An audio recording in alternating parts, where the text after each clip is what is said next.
Hello everyone. Sorry for the trouble coming in, but glad you're all here, safe and well. So I'm going to start with a little bit about Agile Stationery, just to give you a little bit of context.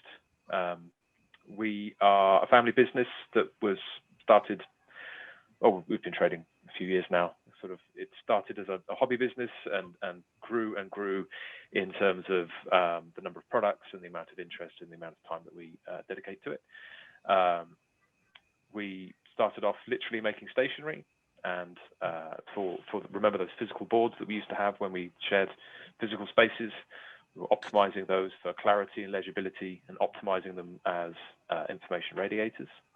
And we got into games such as estimation poker, and grew from there really. So we have a focus on facilitation and enabling collaboration, and giving people reasons to come together to explore problem spaces. And we're big believers in the power of paper to create, and a big believer in the power of paper games to guide people through complex problem spaces. So we're really happy to be working more now with Geoff.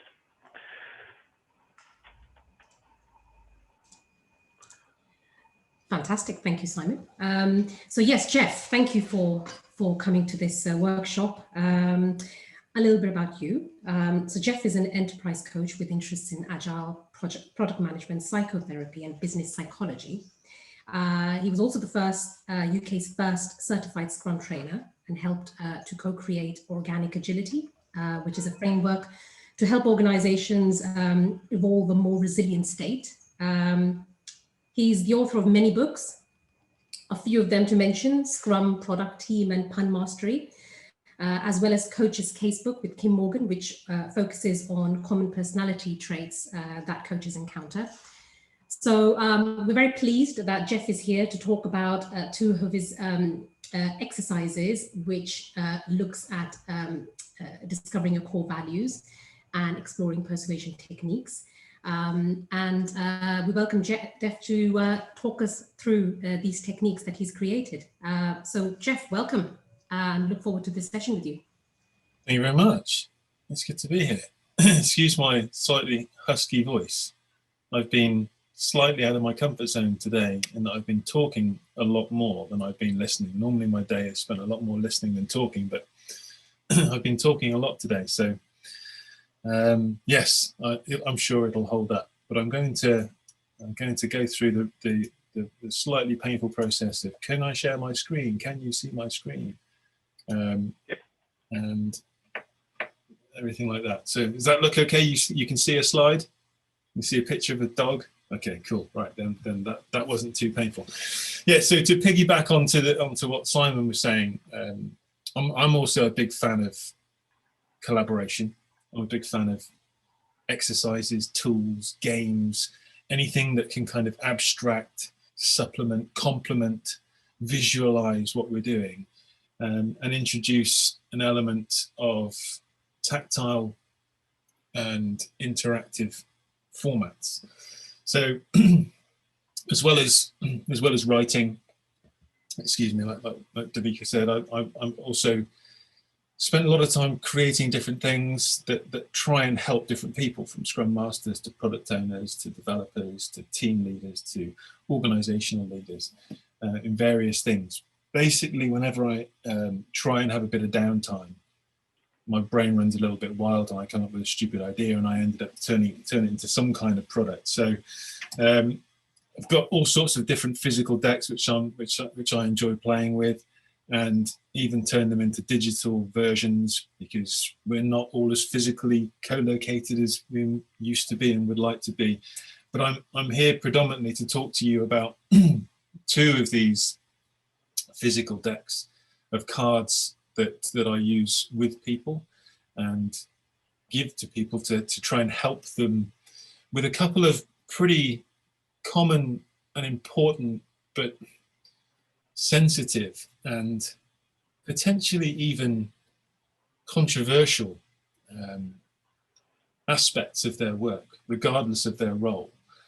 So I'm going to talk to you about core values and how we can go about finding out what our core values are, why it's important to find out what our core values are, both as individuals and team members. And I'm also going to look at what I call my Persuasion Pack, which is a set of influencing techniques based on neuroscience to help you become more influential, to become more persuasive, to become a more effective change agent. And maybe this will help you at work, maybe it'll help you outside of work. I don't know. But I think these are both two topics that are really important. And I'm glad that I was invited to talk about both of them together. And I'll say more about that later on, because I think they should be taken in conjunction with one another. My view is that we've all got values. And while I believe that, I think some of us are a lot more conscious, a lot more mindful about what our values are than others. And in my experience, it's the people that are more mindful of what their values are and more mindful about working and living in line with those values that tend to be a lot more effective, a lot more fulfilled, and a lot more respected by other people. Because, as you can see on here, I'm sure that you could find someone who's been accredited with this quote, but I think so many people have been credited with it that it's difficult to say who originally said this. Regardless, I think it's important. This idea that if you don't stand for something, then you'll fall for anything. And it is quite easy to be manipulated, sometimes consciously, sometimes unconsciously, by other people, but also by ourselves. It's quite easy to fool ourselves into acting in what we think is a good way or a good direction, but actually isn't in our own strategic best interests. So my goal, first of all, is to help people be a lot more clear on what their values are, what they do stand for, so that they can act more coherently, they can act more mindfully, and with a lot more integrity. And this, generally speaking, I'll spend a lot of my time. I split my work in lots of different directions. I do a little bit of teaching now and again. I do some writing, but most of my time is spent coaching, either coaching individuals or leadership teams, usually leadership teams that are trying to create a more resilient culture, as Davika mentioned. So a lot of my time is spent working one-to-one with people, which is where I enjoy myself. And a lot of the time, it comes back to values for me.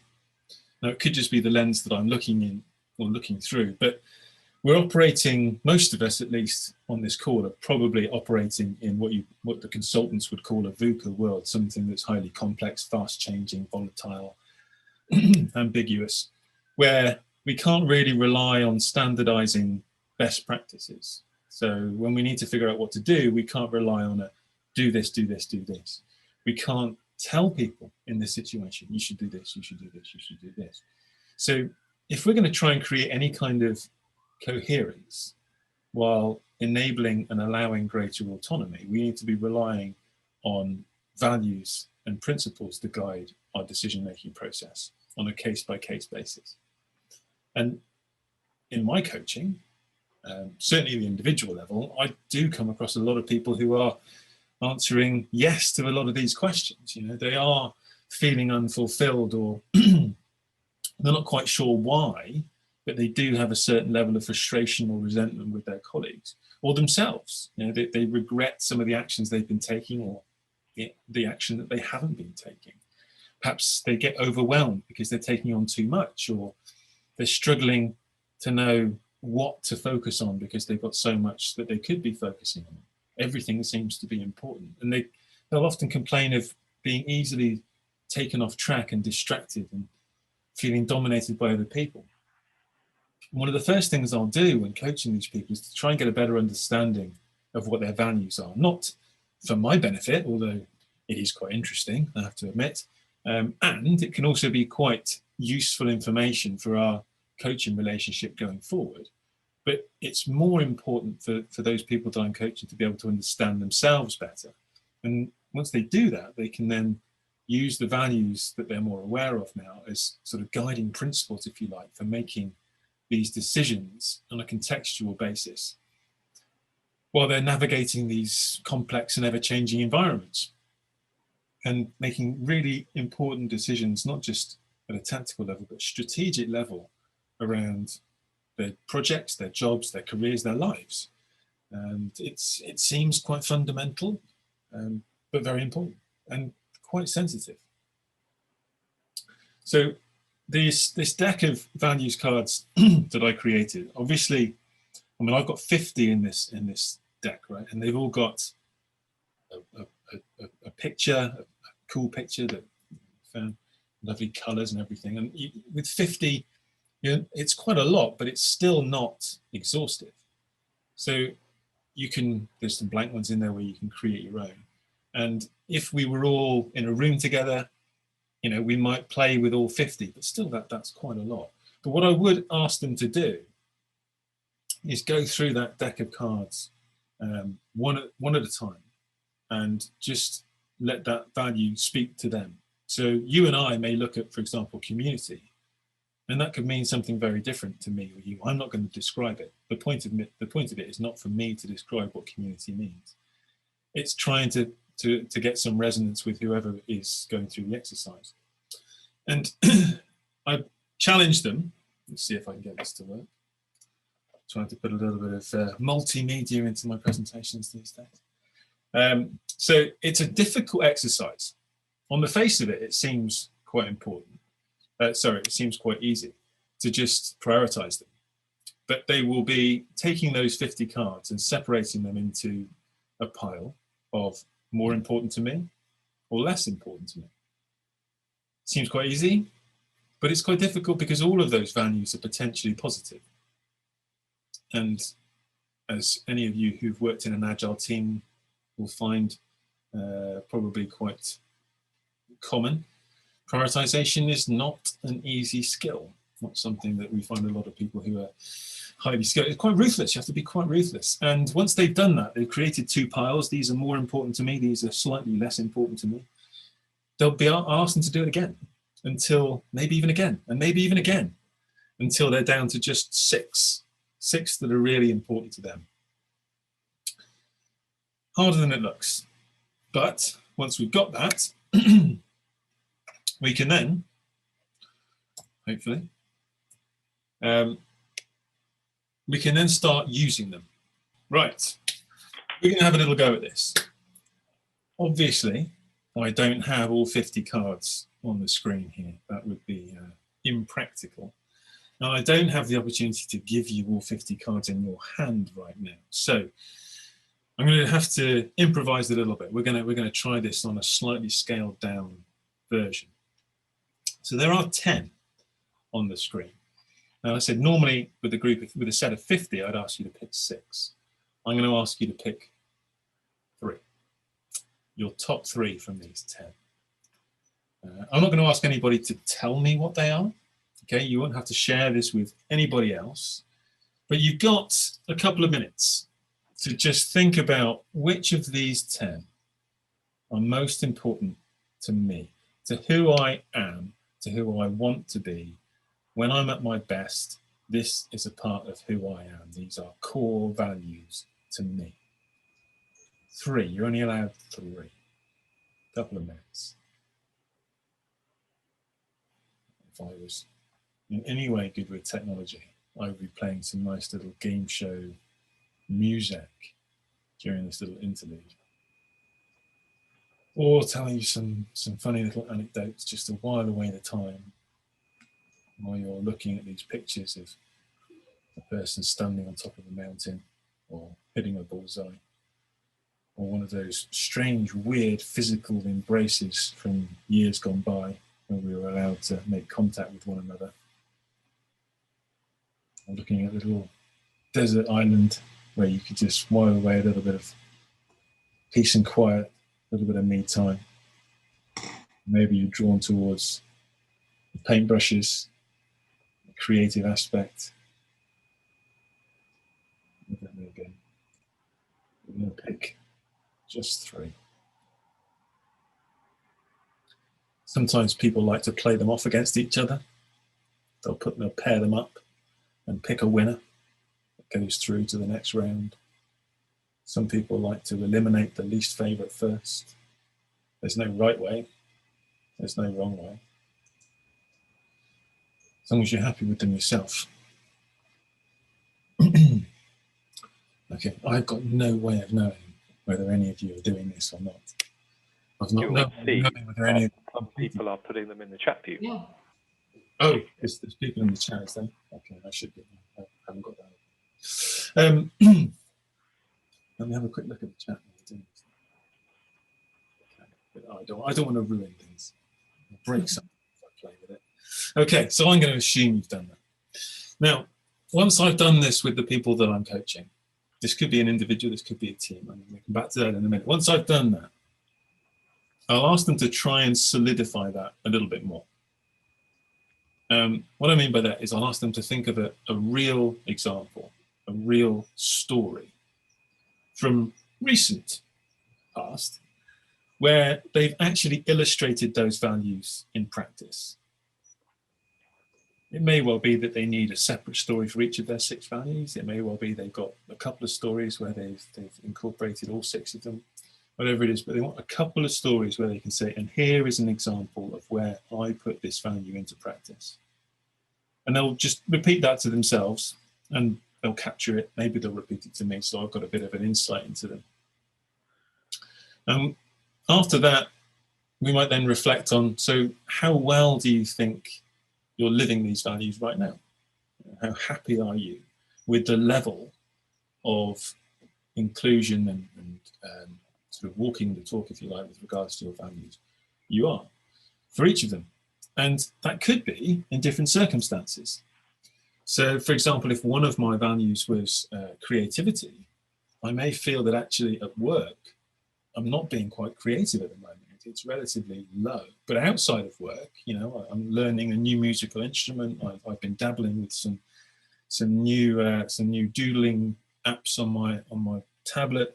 Yeah, I feel I'm living my creative value more outside of work than I am inside of work. So different circumstances, maybe even different projects, maybe even different times of work. Perhaps I'd be living those values differently, and it could help to separate that out. So we'll try and create some stories and also do a bit of almost a self-baseline benchmarking assessment of how well we're doing with them. Just to get you to experience this yourself, because I think this is important. I want you to just think of one story from your recent past, the last couple of months, something that you can really remember. It's still vivid for you, where you've put these values into practice. So you've picked 3. Maybe you can think of a story where you've got all 3. You know, one situation where, yeah, I was creative, and you know, I helped others, and I was challenged.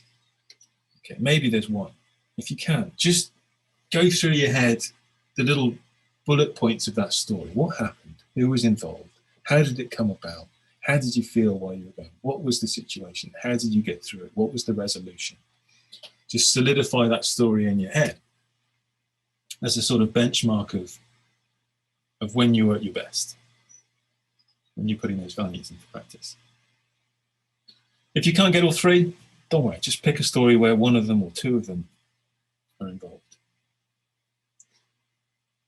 And then I want you to give yourself some kind of score out of 10 for how much you think you're incorporating or living that value currently. And if it helps, because there is a difference, then split it out. Give yourself a score for in work and out of work, if that helps. If your work is really very varied, and in some circumstances, or some projects, or some teams, some of those values are being more incorporated than others, then separate them out as well. it's not a case of there's a specific formula here. It's about trying to find something that's going to be useful for you. I'll just give you 30 seconds or so just to do that. Maybe you're doing this in your head, maybe you're writing it down, maybe you're doodling it, whatever. But just thinking it through is the most important thing.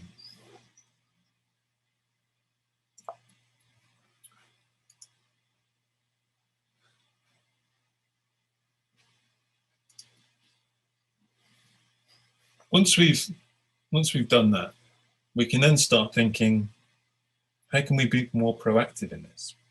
So we've got a benchmark, we've got a baseline. Maybe we could start looking at how well we're doing going forward. Maybe we start keeping a weekly tally, a daily tally of situations where we've put our values into practice. Maybe we make a conscious effort to try and put those values into practice more proactively rather than just waiting and see what happens. But often just being aware and being more mindful of it means that we do tend to bring them in a little bit more, and that can be enough. Maybe we could look and see if there's any patterns there. Why is one value not finding its way into our daily or weekly habits as much as the others? Does that bother us? Is there something we'd like to do about that? Is there something we would like to change about our situation to make that easier for us and make it more likely? And that looks like the same slide. And of course, that's just on an individual basis. So that's me working with one person. But the principle effectively remains the same when we're talking about teams. So every individual has their own core values. But if we're going to work together as a team, it's probably quite useful for us to be aware of what our teammates' values are. Because as well as being able to make sure that we're living our values, we don't want to be doing that at the expense of other people. So again, there are many ways to do this, but the simplest way is just to get everybody to run this exercise individually and look for overlaps, look for patterns, look for common values amongst ourselves, and see what we can incorporate into our own common team values. Some teams I know will actually select more than 6 if they're going to look for common values to give them greater chance of overlap. I know some teams get really quite scientific about it, and they'll have sort of tier 1 values, tier 2 values, and a tier 1 value carries twice as many points as a tier 2 value, and we're looking for the maximum number of points for the team. You can take this however you like. I'm quite a simple person, really. I try to keep things simple because that's all my brain can handle. But for me, it's really important to have a set of team values. But I'm wondering whether this is something we could, taking a bit of a gamble here, technology, whether this is something we could see what you think. What benefits are there to having a set of core values as a team? Now, that is a QR code, hopefully. Oh no. Will this work? Will this work? Are we scanning it, Geoff? Should we all do it? Yeah, you should scan that. While I'll get my phone. Let me see if it works. Still on the screen? I'm in Slido.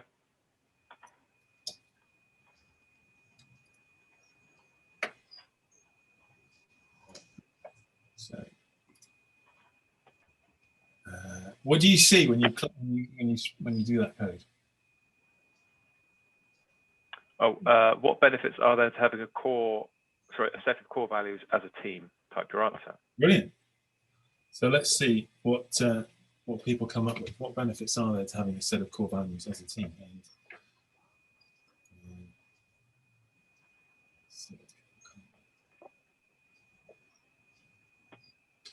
we can create alignment. I'll read these out to begin with because I can't share both screens. Can I share both? No problem. I probably could. If I was clever, I probably could.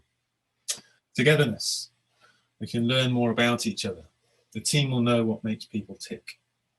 understanding what's important to the people you work most closely with, agree a common set of principles, have some shared expectations around behaviours, create a common value system.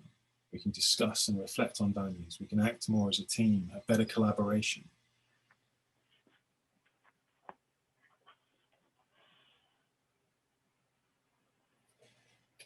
So I'm going to switch my share so you can see this come through now.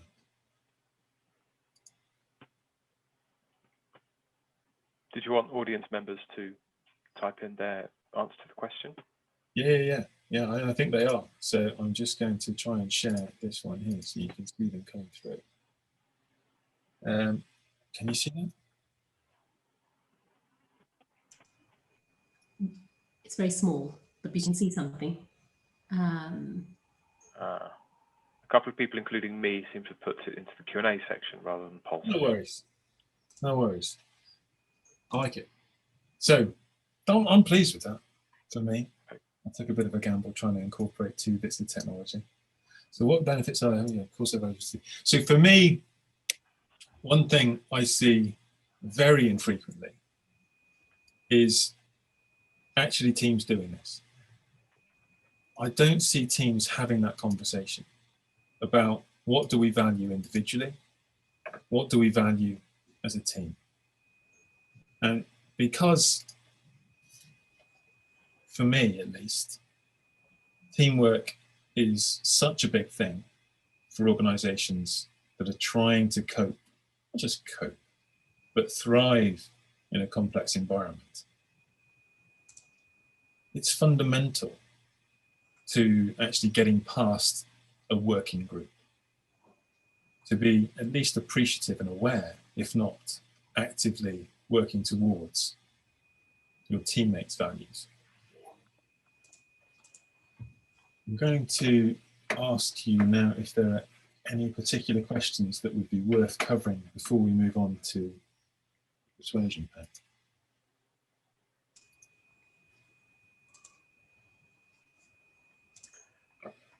The questions in the Q&A panel are a little more abstract.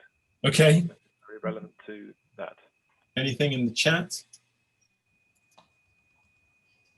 Okay, so they're selecting the values in there, perfect. Sometimes we confuse values with wishful values. Well, for me, that's an interesting point.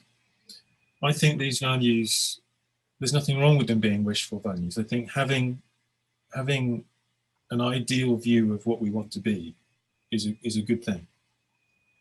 I think it's more dangerous if we're not seeing reality in terms of our application of those values, if we're deluding ourselves that we're acting more in line with our values than we actually are.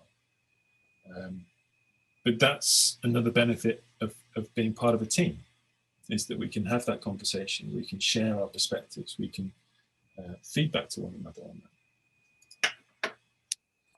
Cool. Right, I'm going to move on to my second pack, and this is the more controversial. Are you ready for a little bit of controversy? Are you all right with this, guys? This is on your channel, right? This is going to look on you. So I'm a big believer that we are all politicians. Now, this usually upsets people. Not the fist, but maybe it does, I don't know. But in fact, the idea that we're all politicians, most people have a sort of guttural reaction to that thought. However, I'd like to ask you, have you ever thought about what to say or how to say it before sending an email? Do you have a CV or a LinkedIn profile? Do you ever put any thought into what clothes you're going to wear today? Because if you can answer yes to any of those questions, then I would suggest you are to some degree political. Because you're trying to influence people, not in a bad way. Okay, and this is the thing. We're not here, I'm not here to tell you to manipulate people. And that's why I said it's really important that we look at these two things together.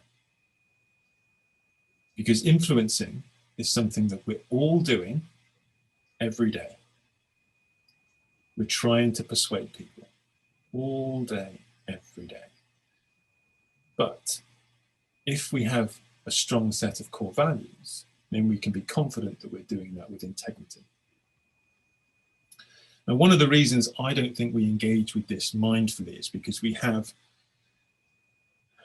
at least an unconscious, but for some of us quite a conscious aversion association with politics, whether that's politicians that we see in the public eye, whether it's the national political systems of our country that we're disaffected by, whatever it is, but also we fear crossing the line of manipulation.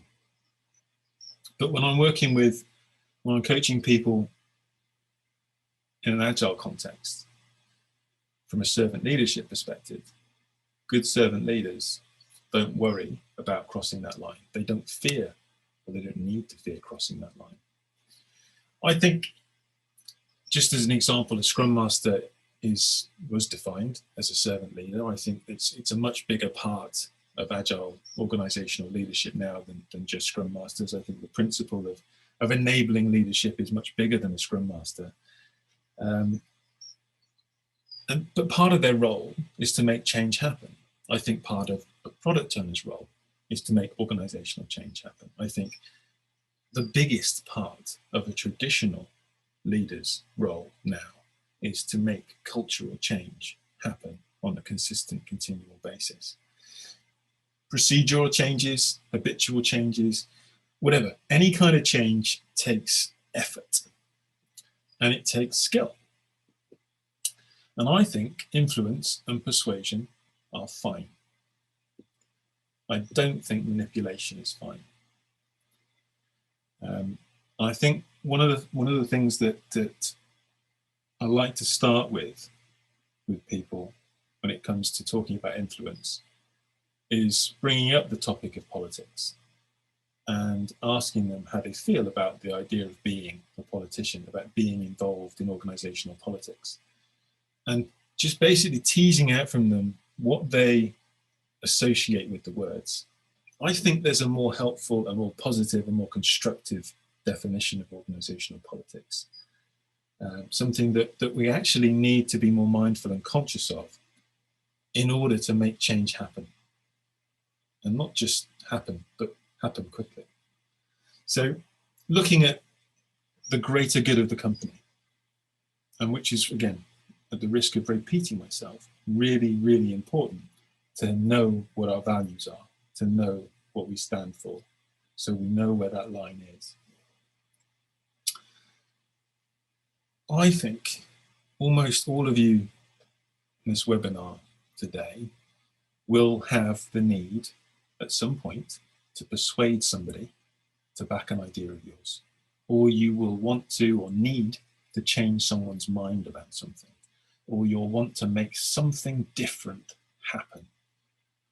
Or perhaps you're trying to make something happen and you're trying to understand why people just aren't coming along with you. It's absolutely, it's a no-brainer. Why would anybody in their right mind resist this idea? It's brilliant, but you're still getting resistance. If you want to understand why that is, we need to understand how people make decisions, why people make decisions, how people are influenced, how people change their minds, why people change their minds. Or maybe you're just one of those people that is fed up with other people seeming to know how to push your buttons and get you to do what they want. And you want to understand how they understand your mind better than perhaps you do. So I put together a number of techniques and tools based on neuroscience that have been shown to increase the effectiveness of our ability to change people's minds, to influence people, to persuade people, but also to stop ourselves from being very easily manipulated. I'm trusting you to use this knowledge with integrity. As Spider-Man's Nan said, with great power comes great responsibility. Was it? I don't know. Someone in the Spider-Man film said that. So I want you to have a think about someone you'd like to influence, all right? And I'm going to talk through a few of these cards, a few of these techniques. And maybe some of them you think, do you know what? Yeah, that could be useful to me. And I don't think bearing in mind my values, my integrity, I don't think that's manipulation. I think that's for the benefit of the organization, for the benefit of all actors. I think that would help. Okay. So the first one is called guess their thoughts. Effectively, these are patterns, right? And if I can empathize with the person that I'm trying to convince, if I'm trying to influence, trying to persuade, and if I can show them that I understand why they might be concerned or wary or worried or anxious about the idea that I have in mind, it shows that I care about them. It shows that I'm on their wavelength. It shows that I'm not just trying to whitewash them and then bamboozle them. Okay, I've considered their perspective, and it also gives them some confidence that I'm taking into account risks. And that, all of that stuff, increases their opinion of you, which in turn increases their opinion of your idea.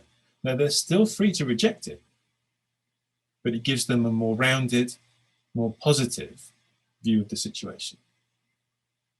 Okay, now once you've heard their concerns and you've shown that you've empathized with their concerns, it's quite important that you don't just fob them off as petty or pointless or silly, all right?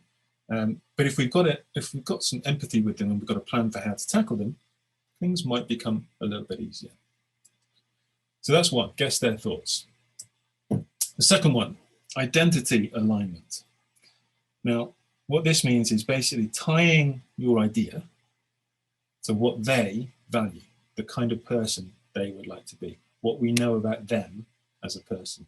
So coming back to our core values again, if I know that someone is really, really attached to the value of quality, and my idea has the potential to raise quality, then I can just make that more visible, more transparent.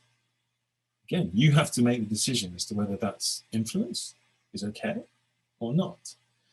But helping them see what's useful, helping them see what's beneficial, and helping them get more benefit from your idea is a good thing. Being able to empathize with the difficult situation they're in, being able to empathize with the fact that this is a difficult choice, it's a difficult thing for them to change their mind or go along with this new way of working or go along with your new idea. You can empathize with that, but you can offer them a values-based way out or a values-based way of changing their mind. So that's the second one. The third one, social proof. So this is basically saying, and you'll have come across something like this. So if you can remember, it's probably not a good example anymore, but down the bottom there it says hotel users used to put on your hotel rooms, 85% of people in this in this hotel reuse their towels. So it's a good thing if you want to be part of the normal crowd, right? You don't want to be one of those idiots or bad people who don't reuse their towels. 80% of people in this room reuse their towels. So you have this sense of social proof. When you walk past the restaurant and you see people in the window come May 17th, it's a sign that other people think this is a good thing. So it's less of a risk for me to join in. So it provides some element of social proof, makes it more attractive, makes it less risky. I'm not talking about manufacturing social proof here. I'm talking about actually gathering some data that makes it more comfortable, some real data. The next one, the white coat syndrome. So I'm generally met with two responses when I'm speaking to people in an organization for the first time. The first response is, Geoff, you know nothing about what goes on in our organization. You don't know anything about us as a business. I'm not going to listen to you. You're just talking about generic textbook stuff, or you're talking about other organizations, their situation is nothing like ours. I'm not going to listen to you. They only value people from their tribe's opinions. The other reaction I get is, Geoff, you just said exactly what we've been saying, but they're listening to you because you're an outsider. Now, both of those are examples of the white coat syndrome, but for different people. Because the white coat syndrome does come from the idea of the medical white coat. People trust doctors, they've studied, and they should really, right? Because they've studied for a long time. They generally got good backing and good knowledge and good intelligence and Hippocratic oath and all that kind of stuff. But they have some authority, not formal authority necessarily, but informal authority. So finding out whose opinion these people respect and seeing whether they have anything to say about your idea, that could be helpful. Sometimes it's not what you say, it's who's saying it. So thinking about that. If I had more time, I'd tell you about some really interesting studies about people just dressing up in uniforms and going around parks and telling people what to do. People just listen to people in any kind of uniform, doesn't matter what the uniform is. Now, if you notice in the top right-hand corner here, there's a picture of a cat, but the background is red. So I've color-coded these cards in terms of either difficulty or risk. So this is one of the riskier or more difficult ones. It's called peaking superstition.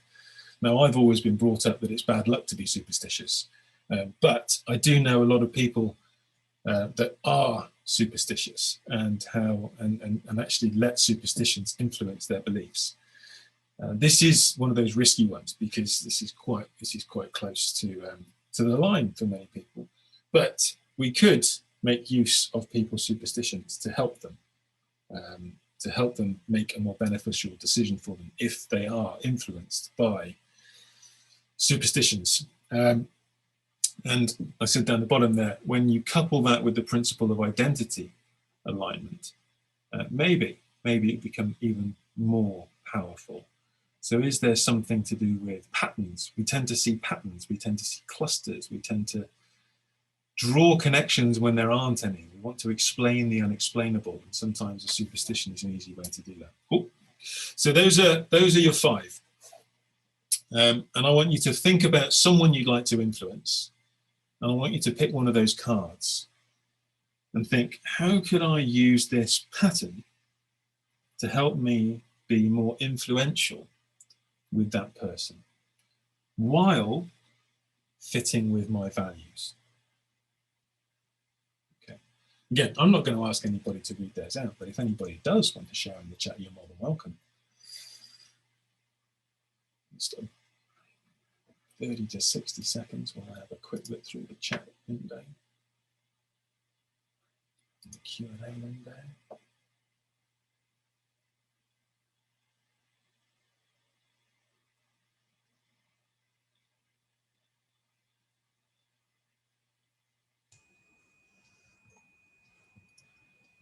I also wanted to try this one, and that will require me to. So it's the same code, but now I'm going to push myself even further and see if I can open the second poll.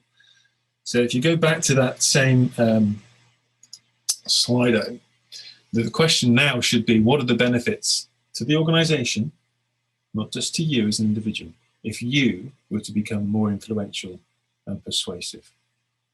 What benefits could there be if you were to become more influential and persuasive?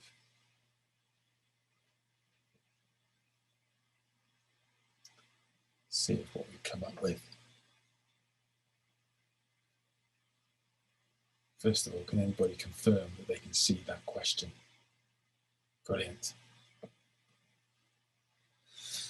So benefits are starting to come in, seeing faster decisions, more collaboration, better leadership, more likely to do the right thing because I know what that is. A better culture, happier staff, better products, happier customers, more engaged people, more value, more visibility, more alignment.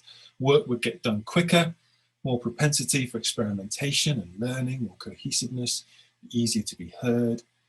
Lots and lots of benefits if you were to become influential and persuasive. And again, these aren't just selfish benefits. These are benefits to the organization if you were to become more influential and persuasive.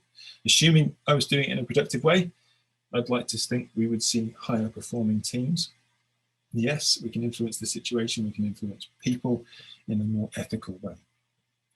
Good. Thank you. Let's go back to this one. And I'm going to open up to questions. So, how do you want to do this, Simon, Vivica? Well, I was going to say, we've got some interesting questions on Q&A, actually. Shall we try some of those questions? And there were some questions posted on the core values as well. So, anonymous attendee, when do you come back to the team values? Is this something you do every retro, once a quarter? What do you suggest, recommend? Personally, my default response to any of these types of questions is I ask the team. So I would ask the team when they would like to come back to them. For me, if I'm in the role of coach for that team, they would always be quite visible. So I've actually got a sticky note here of the 6 values of one of the teams that I'm coaching at the moment, just as a bit of a reminder for me, so that when I'm in a session, when I'm just observing, when I'm seeing things, perhaps I'm seeing Slack messages pop up or emails pop up or something, I have them to hand so that I can maybe even push back to the team or even highlight to the team. So just looking at your values, is anything going on here? How are we doing with that? This is coming across to me as something a bit conflicting. Is it coming across to you as that? But yeah, we could have a very focused session on these things because they can change. They can change as the team matures or the team composition changes. And so having that regular check-in, maybe every month, every couple of weeks might be too frequent. But equally, I've seen teams pick one value and use that as a theme for a retrospective.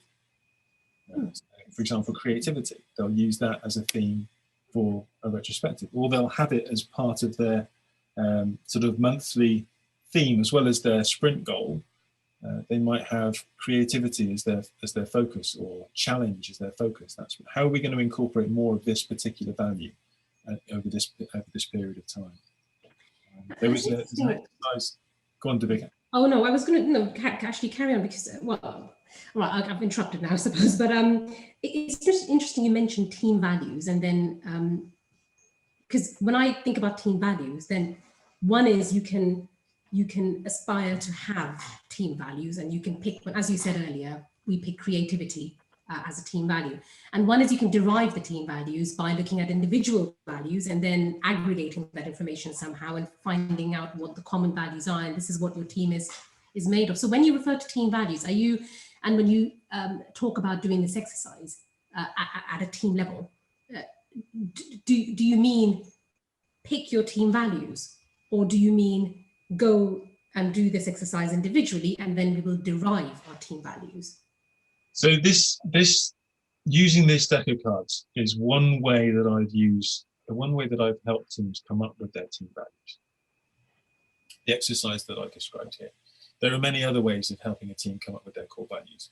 The point is having something that works. Quite often a team have got something already, and we can just reflect on them, whether we want to inspect and adapt them. But let's just run with that as an example, right? So we'll run this core values exercise with each individual. We'll get the individuals to share those values amongst themselves, and then using that as a starting point, what could we come up with? It could be that we list them. For example, I've seen teams then cluster them and say, do you know what, achievement's quite close to this one. So achievement and challenge, they're kind of the same area for us as we interpret them. So if we group them together, what different label would we give that one? And they will do it that way. It's good, all right? And it's more than good, it's very good, but it's still quite abstract. So personally, when I'm working with a team, I will also challenge them to say, as well as the stories, think of some examples of where you as a team have actually lived these values. Think of some examples of stories that you could create over the next couple of months that would show you're living these values. I'd also be looking for specific commitments that each member of the team would be comfortable signing up to, that you could see visible examples of that. That would be examples of them actually living those values. So if we picked creativity, for example, so well, give me an example of what creativity might look like as a team that all of you as individuals, as members of this team, would be happy to commit to. And I'll come up with some different examples. Maybe they say, okay, well, in sprint planning, we'll always do a drawing of our potential solution before we start. Or someone else might say, okay, well, before we make any decision, we'll always come up with at least 5 options. That's creative. Someone might say, okay, well, we're always going to wear different hats in our planning session so that we always think from different perspectives. Whatever it may be, they'll come up with some different options, but they're more concrete, they're more specific. That they say, yeah, I'm happy to commit to that for a sprint. I'm happy to commit to that for a sprint. Then we've got it. And then we can start looking at, well, did that help? Do we now feel like we're fulfilling this value or living this value a lot more as a team? And even more importantly, is that helping us? Okay, interesting. Right. Thanks, Geoff. Shall we move on to some other questions? Simon, do you want to take the next one? There was a short follow-up that I'm a little conscious of time, but there's a short follow-up from Sharon, who asked, what's the relationship between the core values and the team charter? Is it different from that, or is it done on top of that? And then I'd like to take the question from Max, which goes into whether you're working in the team or the organization. Cool, no worries. So, so Sharon's question, is this different to the team charter or on top of the team charter? I would consider this a part of a team charter. And team charter means different things to different people. But when I think of a team charter, I think of like a number of different components that define us as a team. So it could be a name, it could be a motto, it could be a logo, it could be values and principles and behaviors and commitments and all different aspects, whereas this is just one part of it. I think it's probably the most important part of it. I think it's more important than having a team name. I think it's more important than having a team logo, although I do think those things are important. I think it's more important than having a team motto, but it's just part of that definition of a team. But I think it should be the fundamental core of that team charter. Where did you want to go next? So Max Bicknell asked a question. Hi, Max. I know Max. But I didn't spot that before reading this question. Sorry, I didn't spot his name before finding the question. Change within a team feels like a much more safe space for a coach to play. And more often than not, the agenda for that change is already there. At the org level, this is much harder. What different techniques do you apply when creating an agenda for an organizational or cultural changes? So essentially, this is one of those famous things where I say it's exactly the same but very different. Because in principle, it's the same, all right? So what we're looking for, generally, when I'm working with an organization to help transition their culture to something more conducive to at least survive, if not thrive within this kind of VUCA world, the balance that we're trying to strike at the organizational level is greater autonomy without chaos. All right, we still want coherence, but we also need autonomy. We can't wait for everything to be escalated up and then back down again. And even if we could, the expertise probably isn't at the top anymore. It's probably at the coalface. So we need to enable those people who have the skills and the knowledge and are actually encountering the problems to be able to make educated decisions, but in a strategic way. So although Team A may be facing very different problems, very different challenges on a very different piece of work to Team B, right? So they're going to be making contextually very, very different decisions because they're facing different situations. They should be making those decisions with common values and common principles underpinning them. So and that's exactly the same as within one team, although just on a much smaller scale. So even in a small team of 7, right, a self-organizing Scrum team, for example, each individual may be making decisions on a daily or hourly basis. They don't need to get consensus and go through planning poker and you know, does everybody, we need majority on it? No, I have authority to make decisions at an individual level to a degree. But I want to make sure that I'm not undermining other people, I'm not contradicting those people, I'm not causing tension by going off in completely different directions, which is where these common values come in. So I can make decisions, I can have autonomy, but we have the consistency at the values level. Right? And those values are not just around things like honesty or trust. They're around experimentation when there isn't a right answer, for example, or minimizing, learning information as quickly and cheaply as possible. That could be a value, for example. And having that conversation at an organizational level provides that level of cohesiveness, provides that level of consistency that allows contextual decisions to be made without slowing things down. Now, that made perfect sense in my head, but did it make sense when it came out my mouth? I think so. We were just discussing offline, to be honest with you, whether to take one more question. And we had picked out the question from Colin, if you've the time, Geoff. Yep. Okay. What do you recommend if you discover team members have radically different values? Mm-hmm. So again, I'll start with my default of, it's not really my place to decide what to do with that information, but I would play that back. So what I will tell you is I've seen different responses to that, different successful responses and different unsuccessful responses. So I've seen successful responses where that team has stayed together and they've worked through those differences of values, and they've used a common third value, for example, around respect or something like that, to work out ways where we can work cohesively without sabotaging each other. I've also seen successful outcomes where the team decided, you know what, it would probably be better if we worked in different teams. Not because I don't like you, but actually just the differences that we've got, while differences does bring diversity and usefulness, sometimes we can be too different and it takes too long for us to actually work together. So let's just agree to part ways now rather than try and force ourselves to work through a really tense process of working together. Both of those have been quite successful. The unsuccessful situations have been where that difference has been glossed over.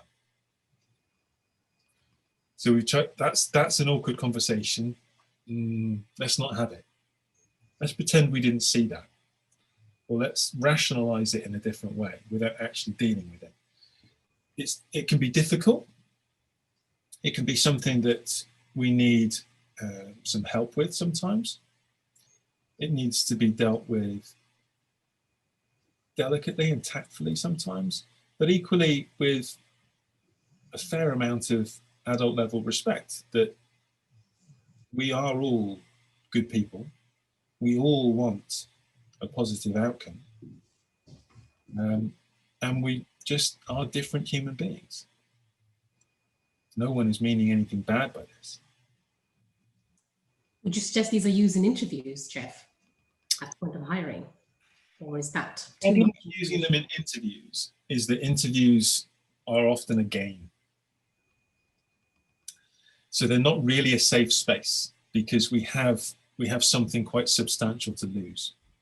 Either I risk hiring somebody that turns out to be a bad hire, or I risk losing a job that I really, really want or need. So if it felt safe, brilliant. I think it's a great way, and this is a really, I suppose it could be seen as quite a negative way of looking at it, but failing fast. Now, I'd rather find out that my values don't match the organization's values and vice versa before we make any kind of commitment, because undoing something is a lot more painful and complicated than not. So in principle, yes, but in practice, I find it too much of a game. That makes sense. Okay. Well, we are definitely over time, and I'm sure people have questions, and I think we may have to miss a couple of questions, but people are dropping off the call. They have other engagements and things to attend. But Geoff, can I say this was a very, very interesting session. Thank you for sharing these two exercises. both using, physical resources, which we value a lot. So yes, thank you for presenting these to us. And thanks to all the attendees for joining. We had quite a good turnout at the end and some great questions. And don't forget to give us your feedback. This is to all the attendees, and then enter our prize draw to actually win one of Geoff's card decks. Persuasion. How do they do that, Davica? Oh, well, I actually put a link in the chat group before I saw people were dropping off as we went a little bit over time. Okay. So yes, there's a link, but if you don't see it, just get in touch with me. That's absolutely fine on Meetup or Eventbrite. Or Timestamp 5:58. Yeah. But thank you again, Geoff. And yes, I'll be trying these out this week, as I said earlier, and I will be sharing my findings soon. Brilliant. Thanks for having me. Thank you. Great. Bye. Thanks very much. Bye.